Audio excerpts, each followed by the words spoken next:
नमस्कार विद्यार्थी मित्रांनो, ओएसिस करियर पॉईंटच्या यूट्यूब चॅनलमध्ये आपलं स्वागत आहे। या व्हिडिओमध्ये आपण पाहणार आहोत सेट नेट परीक्षा पेपर क्रमांक 1 साठी अत्यंत महत्त्वाचं असणारं प्रकरण म्हणजे लोक विकास आणि पर्यावरण, ज्याला आपण पीपल डेव्हलपमेंट अँड एन्व्हायरमेंट असं म्हणतो।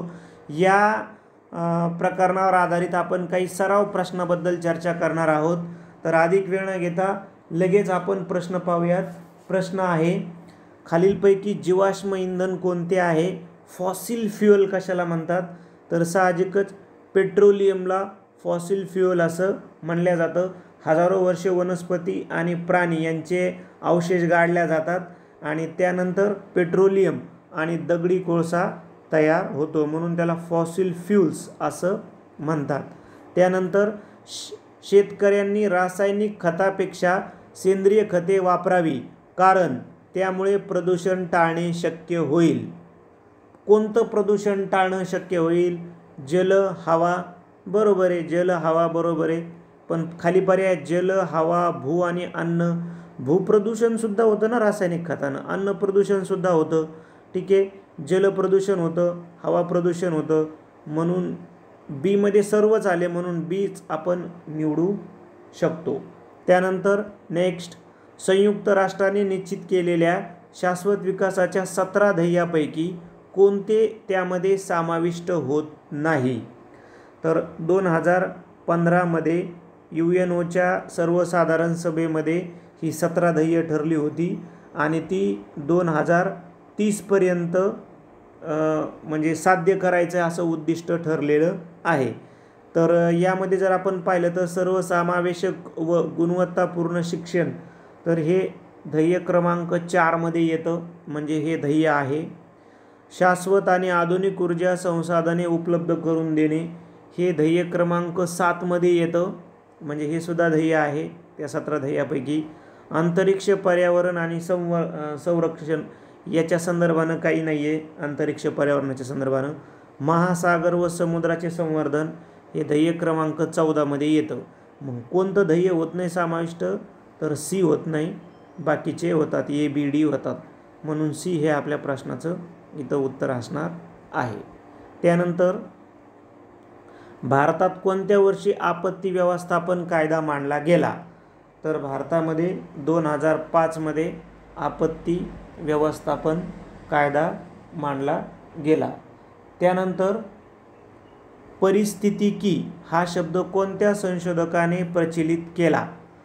हेकेल, ए, ओहम, टेलर, हचिसन। तर परिस्थितिकी हा शब्द प्रचलित केला हेकेल, अर्नेस्ट हेकेल यांनी परिस्थितिकी हा शब्द प्रचलित केला। त्यानंतर ब्ल्यू बेबी नावाचा प्रदूषणकारी आजार पिण्याच्या पाण्यातील कोणत्या घटकाच्या आधिक्यामुळे होतो? पाऱ्याचा कचरा, मिथाइल आयसोसायनेट, नायट्रेट आणि आर्सेनिक। तर आपल्या प्रश्नाचं उत्तर आहे नायट्रेट।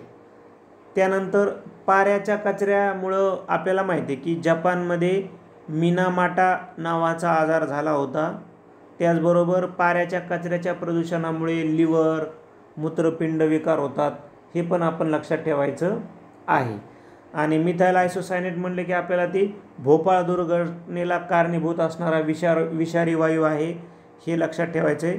भोपाळ दुर्घटना लक्षात ठेवायची मिथाइल आयसोसायनेट, कारण यावर परीक्षेला प्रश्न विचारतात। पाऱ्याचा कचरा, मिनामाटा आजार जपानमध्ये झाला होता। आर्सेनिक कॅन्सर, यकृत, हृदयरोग, म्हणजे विषबाधा होती, थोडक्यामध्ये पाण्यामधून विषबाधा होती आणि त्यानं कॅन्सर, यकृतमध्ये प्रॉब्लेम येऊ शकतो, हृदयरोग होऊ शकतो, हे आपल्याला लक्षात ठेवायचं आहे। त्यानंतर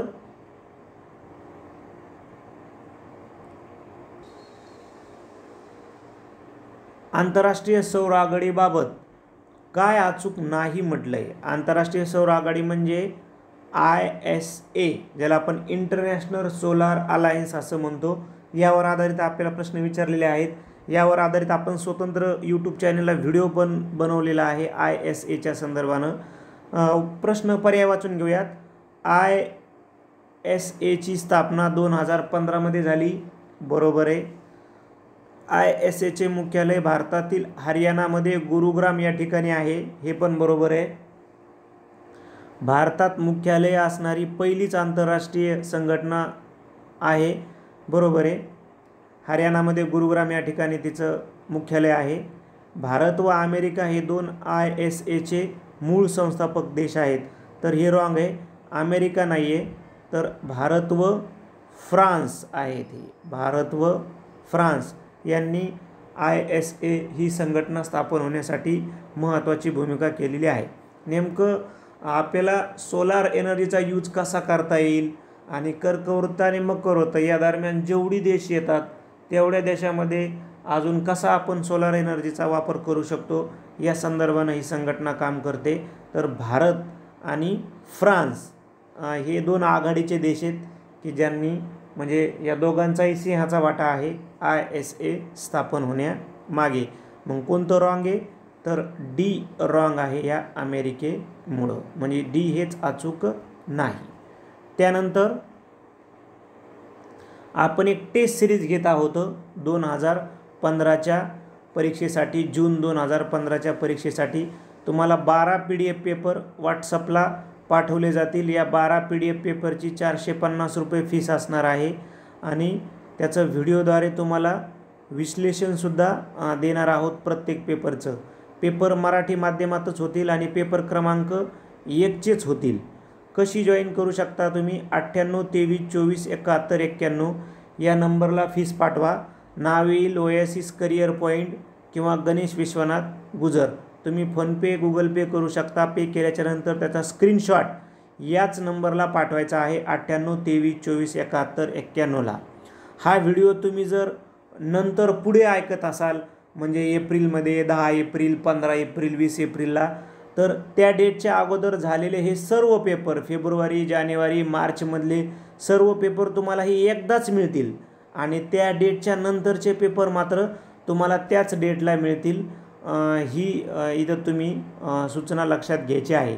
त्याचबरोबर आपलं जे व्हॉट्सअप चॅनल आहे, टेलिग्राम चॅनल आहे आणि यूट्यूब चॅनल आहे ते जॉईन आणि सबस्क्राईब करून ठेवा. तिथे तुम्हाला टेलिग्राम चॅनलला खूप मोठ्या प्रमाणामध्ये आम्ही पोल क्वेश्चन प्रोव्हाइड केलेले असतात. ते देखील तुम्हाला येणाऱ्या एक्झामसाठी उपयुक्त ठरू शकतात आणि ओल्ड क्वेश्चन पेपरसुद्धा तुम्हाला आम्ही टेलिग्राम चॅनलला प्रोव्हाइड केलेले असतात.